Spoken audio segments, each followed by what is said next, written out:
So, hello everyone. Today we are going to discuss the multiplot in Scilab. So, what is the meaning of multiplot? Multiplot means more than one or two or more graphs in a single window. So, let us understand this with the help of an example. So, this is my Scilab editor, and I have taken x as an independent variable from -10 to +10 with a step size of 1, and two dependent variable y1 and y2, where y1 is equal to x square and y2 is equal to minus of x square. Okay, so dot star represents the element wise multiplication. So what I did, I have plot using plot command x comma y1 I have written. So x will be on x-axis and y1 will be on y-axis. Similarly, again I have written plot x comma y2. That means now this will plot the graph x versus y2. I have given x label as x-axis, y label as y-axis, and title as 2D plot. Okay, so now let us plot the graph. So as all of you can see, we have two graphs within a single window. So this is called multiplot. Now what is the information we are getting? We don't know. Why? We can, the very first thing is the font size is very small. Okay, both the x-axis and y-axis text as well as the labels and title, all the font size are very small. So our main aim is first to change the axis properties. Secondly, as you can see, we have two graphs within a single window, and we cannot make an identification between the two which equation corresponds to which graph. Nothing is written here, and both are in blue color. So when we take printout, black and white printout, we are not able to identify which graph corresponds to one. So all these things we are going to discuss here with the Scilab editor, and we will use different commands to modify the axis as well as figure properties so that we can differentiate between the two graphs. Now let's start first with the modifying the axis properties. So let us make a comment, axis properties. So our first task is to increase the font size, but for that we will take a is equal to GCA, where GCM is get controlled on axis, get controlled on axis, G for get, C for controlled, A for axis. Okay, now we have taken the control in A. Now I will write a dot font underscore size is equal to 4. So this what will do, this command will do, this command will increase the font size of the x labels as well as y x ticks as well as y ticks. So let us plot, and we can see the size of the x ticks as well as y ticks both are increased. Now we increase the font size of the x-axis label, y-axis label, and the 2D plot title. So we will write a dot x underscore label dot font underscore size, and this will be equal to again 4. Similarly, we can increase the font size of the y label, and similarly we can increase the font size of the title. Now again let us plot, and we can see we are able to increase the font size of the title, x-axis label as well as y-axis label. Now we have modified our properties of the axis. Oh, there are many other things which we can change, like font style and font style of the x label, y label, title, and their color. But right now this is not a issue, because generally we keep the title and their font in the black color. So we do not change color, and this is also looking fine. So we are not going to change the font style. But if we can to change, we can use a dot font underscore style is equal to 0, 1, 2, 3. Depending upon the integer which we are taking, different style will be obtained. Now let us close this window again, and now we are going to change the figure properties. So what we can change figure properties? Thickness. So in the previous lecture in which we have plotted only one graph, we change the figure properties using this command a dot children, okay, dot children dot thickness is equal to 2. So I have not I have written a dot children dot thickness is equal to 2, and when I run this command, we can see the thickness of the both the graphs has been changed from default value 1 to default value to the set specified value 2. Now the color is blue. Let us try to change the color also, and for the color we have a command foreground. So I will write children dot children. Now what we have to change color, so we will write foreground. Again let us say I will write 5 is for red. So as you can see, both the colors have been changed. Now if I take the printout of this graph, generally we take black and white printout because it is less costly. So what we are getting in case of black and white printout or in case of colored also, in both the cases, both the graphs will have same color, and which does not make and because of that we are not able to differentiate between the two graphs, which equation which graph corresponds to y1 and which graph corresponds to y2. So it will be good if we keep the color of one graph different from the another one. But what is happening here, when I am writing this command children foreground, it is changing the color of both the graphs. Now we have to specify which graph, for which graph we want to keep the red color and which graph we want to keep the another color. So let us mention the graph number. So when I mention, we have two graphs, so we will write, let us assume 1.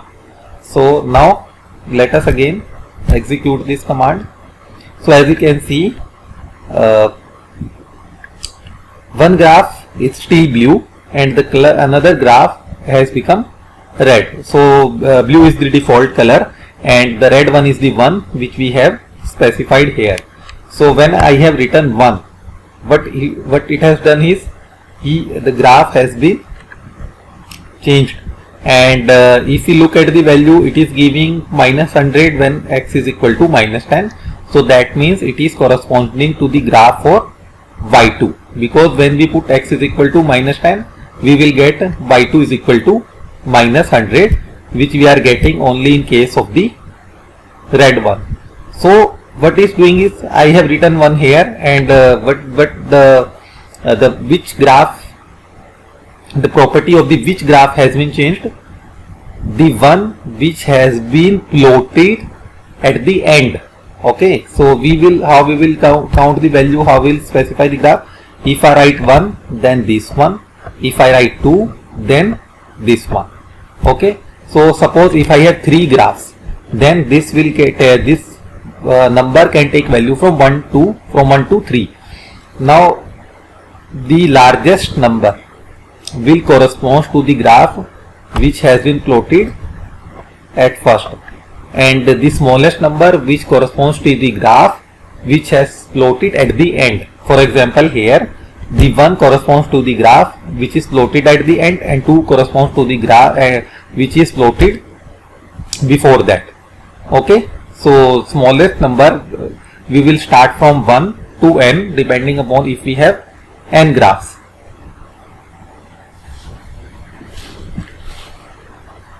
Okay, so 1 for the last graph. So I have changed it from blue to red. Now I will change the color of the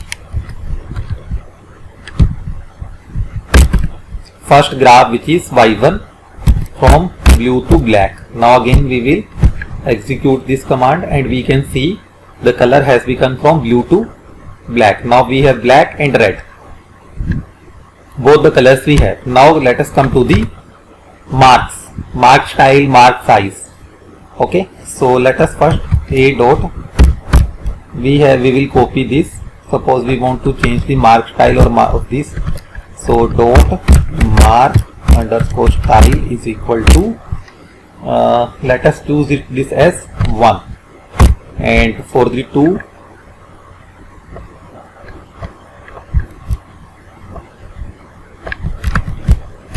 let us choose this as 2. So we are getting very small size marks, therefore that's why we are not able to identify their shape. Now let us increase the size so that we can identify their shapes, whether they are similar or differentiable. So we will do it mark size, here also mark size, and we will keep it 8 here and 8 here and do the floating. So we can see in one case this is a plus sign, in another case this is a cross sign. Okay, so they are looking similar, so we will change this. So let us keep this as 0 and let us keep this as 3. So now this is more clear. One is this and another one is this. So both are different. Again let us choose another so that more differentiable. So now it is different. 0 corresponds to the circle and 4 corresponds to the square. So we have plotted 2 graphs. One is red in color, another one is black in color, and one on the red one the mark style is circle, which is 0, and in case of the black one, which is corresponds to y1, the mark style is square, which is given by the style type is equal to 4, and we have kept the size of the both the marks equal to 8. Now let us come to the color. So on the red, black color is looking good, so we won't change it. We will change the mark foreground color of this y1 mark style. So we want to change for this one only, so we will copy this and paste, and mark underscore foreground will change the color, and let us keep this as 1, okay, or 5, so that it will become red. Okay, so what we have done is we have changed the color of the mark in case of y1 from black to red. Now what is left? So as we can see, we have plotted 2 graphs within a single window and modified their properties also independently. Now we can use legend, so that if we take printout, there will be a legend with the help of which we can identify which graph corresponds to y1 and which graph corresponds to y2. Because if we take printout of this and give someone, the person cannot tell which is y1 and which is y2. So something is mentioned on the graph which is given by legend. So now let us write the legend. So I will write legend here only. Legend, round bracket, then square, double quotes, x versus y1, because we have plotted y1 at first, so I have written x versus y1. Now what is the second graph? X versus y2, so I will write double quotes x versus y2. Both I have written, and now I will write the position of the legend. So basically there are 4 positions: top left, top right, bottom left, bottom right. So we will start with the 1, 2, 3, 4. So when I take 1, so let us load the graph. We are getting on the top left. And similarly, when we take 2, we will get top right. And similarly, when we take 3, we will get bottom right. So depending upon the position of the 1, 2, 3, 4, we can place the legend at 4 different corners. So now let us put this at the top, bottom. Okay, bottom left will be the, or bottom right will be the good position. So we are at the bottom left. Now we will place that the bottom right. So we will mark it as 4. So this is the 2D plot of the 2 graphs within a single window, and we will call it as a multi-plot. So let us change the title from 2D plot to 2D multi-plot. This looks more nice. So again this, so we can see the title has been changed. So we have plotted a 2D multi-plot. That means if a single window has more than one graphs or two or more graphs, then we can say it is a multi-plot. Okay, now in the next lecture we will plot the subplot and modify the subplot properties. So again, if anyone has any doubt, please feel free to ask in the comment box. If anyone wants me to make a video on demand, depending, then you can also write in the comment box.